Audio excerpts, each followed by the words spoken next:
Mesdames et messieurs, bonjour et bienvenue dans cette édition sur la première radio-télévision communautaire RTC. Et pour démarrer cette édition à Diourbel, le quartier Paris a envoyé une nouvelle fois par les jours de pluie, une situation devenue récurrente à cause du problème de canalisation noté dans le quartier. Excédés, les habitants réclament une intervention urgente des autorités pour mettre fin à ce calvaire. Les détails avec Babacar Sall. Le quartier Paris situé à Diourbel a également été durement touché par de graves inondations. En effet, dès les premières pluies, l'eau stagne systématiquement dans cette zone, poussant les habitants à réclamer l'intervention urgente de techniciens. Les aménagements réalisés au niveau des canaux ne sont pas efficaces. La plupart d'entre nous habitent dans des zones en cuvette. Dès qu'il pleut, toutes les eaux de ruissellement se déversent dans notre quartier. La station de pompage de l'ONAS installée ici reste constamment à l'arrêt, alors qu'elle est censée évacuer ces eaux. Résultat, les eaux usées provenant de la LONASE se mélangent aux eaux pluviales et stagnent dans notre environnement. Les habitants finissent par abandonner leurs maisons et nos enfants tombent malades. Que les autorités reviennent inspecter les travaux réalisés ici.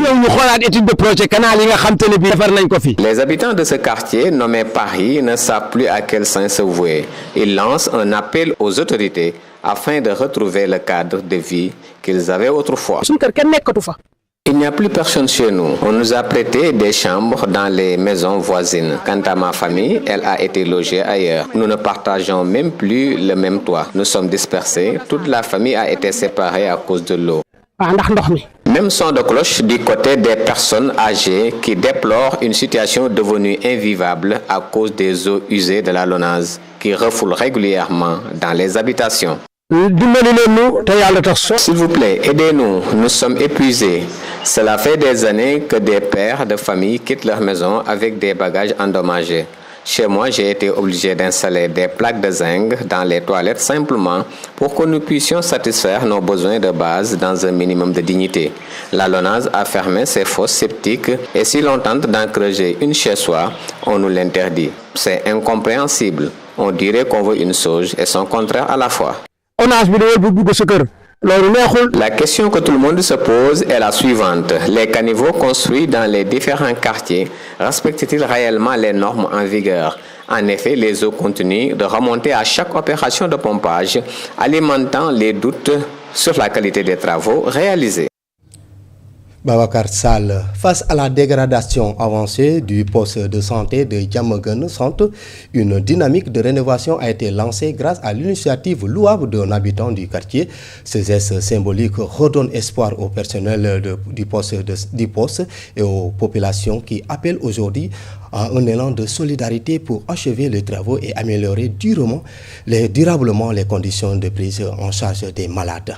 Fatou Sall. Le poste de santé de Diamaguène Centre, autrefois dans un état de dégradation avancée, est aujourd'hui en pleine rénovation et retrouve progressivement les normes sanitaires. Le poste de santé a été repeint à neuf. Les portes et les fenêtres détruites ont été remplacées. Les ventilateurs et les climatiseurs ont été entretenus. Même les carreaux ont été refaits. Cette initiative est portée par un digne fils du quartier, sensible à l'état critique du poste de santé.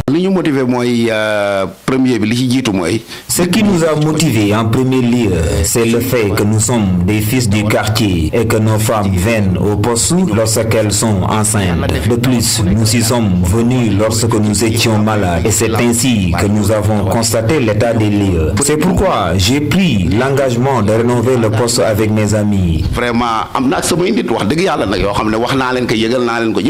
Ce geste est salué aussi bien par les acteurs de la santé que par les populations. L'hôpital était dans un mauvais état à cause de l'eau des pluies qui y entre. Mais lorsque je suis venue ici, j'ai été surprise du changement. Ainsi, le médecin-chef m'a dit que c'est l'œuvre de Djadja Kamara.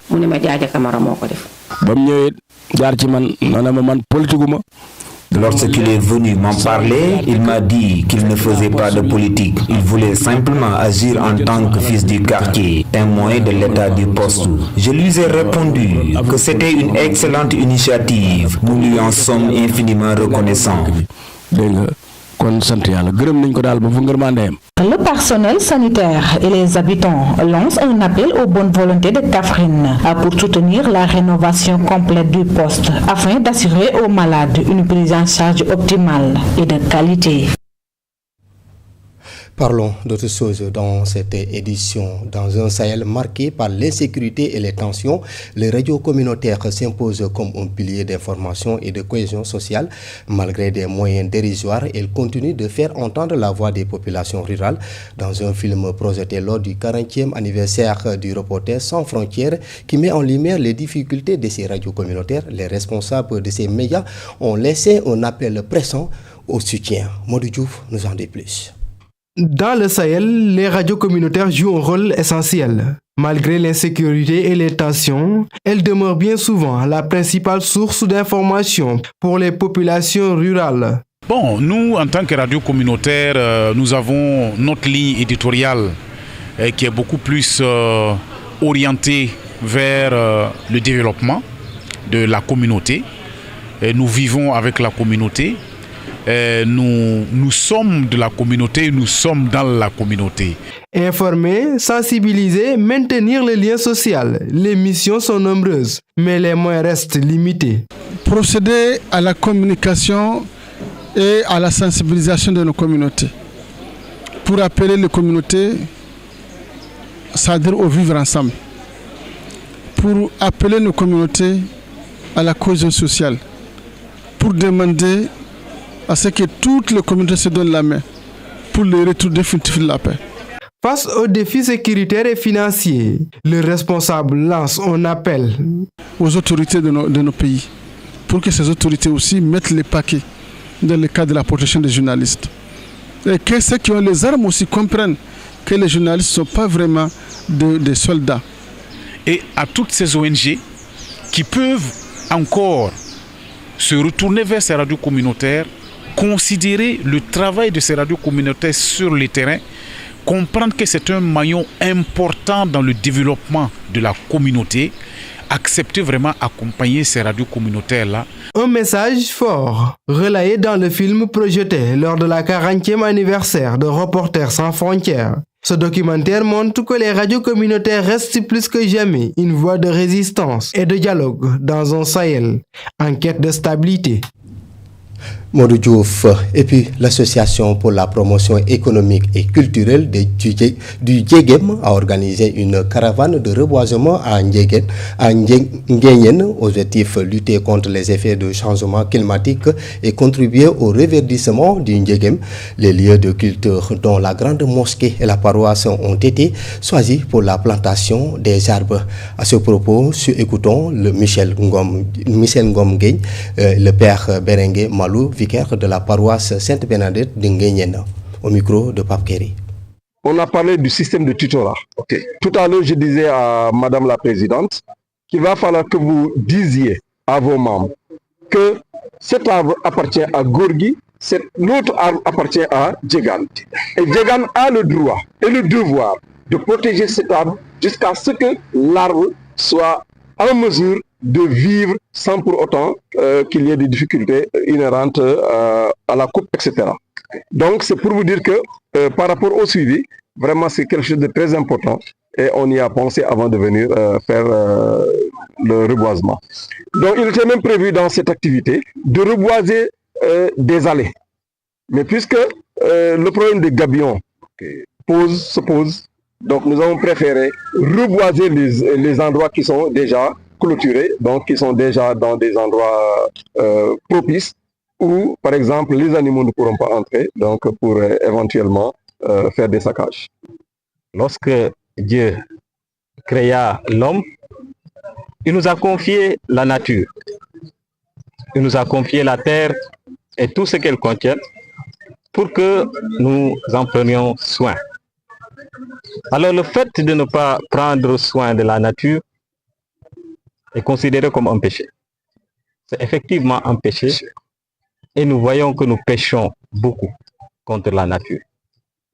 Et cela, nous devons nous confesser de temps en temps pour ce péché que nous commettons envers la nature.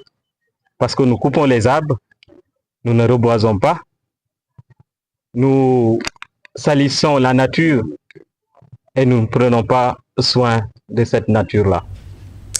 Et pour finir, pour faire face à la déforestation et à l'avancée du désert, le projet Jolof Vert, lancé à Katali, dans la commune de Sagata Jolof, vise à reboiser 1 million d'arbres dans tout le département de Linguère, une initiative saluée par les autorités et les populations. Suivons les précisions de Mamadou Tchane. Le projet Jolof Vert a été lancé à Katali, dans la commune de Sagata Jolof. Une occasion pour le coordinateur du projet de sensibiliser les populations pour faire face à la déforestation et l'avancée du désert. Ce projet a pour objectif d'implanter, de doter chaque commune des 19 du département de Linguère une pépinière pour lutter l'avancée du désert. D'abord, le reboisement, c'est l'un des mesures que nous avons prises depuis qu'on a noté que la déforestation est aujourd'hui un facteur clé qui tympanise les populations de vivre heureux. La coupe abusive des arbres risque la disparition de plusieurs espèces végétales. Par rapport à ça, au Jolof, toutes les espèces végétales existaient à l'époque, mais aujourd'hui ce n'est plus le cas à cause de la déforestation. Toutes les communes du département sont invitées à participer massivement dans ce projet qui vise à reboiser le Jolof, Ndongowad et le président des conseils municipaux du département de Linguère. De ce fait, j'invite tous les conseils municipaux du département de Linguère, que je dirige, de leur dire que dans vos communes, essayez à ce que tous les maires vous octroient des portions de terre afin que vraiment qu'on puisse ériger des pépinières qui, à coup sûr, vont vraiment participer à l'élaboration d'une forestation digne de ce nom. La mairesse de Sagata Jolof salue l'initiative du projet Jolof Vert et promet un suivi permanent des arbres plantés à Khatali. Cette activité de reboisement à Khatali est venue à son heure. En tout cas, ici à Khatali, les arbres plantés seront bien entretenus. Le projet Jolof Vert vise à reboiser 1 million d'arbres dans tout le département de Linguère. À Khatali, la mairesse a montré la voie en donnant un site et de l'eau pour permettre au projet Jolof Vert de démarrer ses activités de reboisement. Mamadou Tchane, c'est d'ailleurs ce reportage qui met fin à cette édition sur la première radio-télévision communautaire RTC. Tout à l'heure, vous aurez votre matinale communautaire en Serer en compagnie de Anna Faye et ses invités. L'info continue sur iracsenegal.sn. Merci de nous avoir suivis. Bonne suite de programme.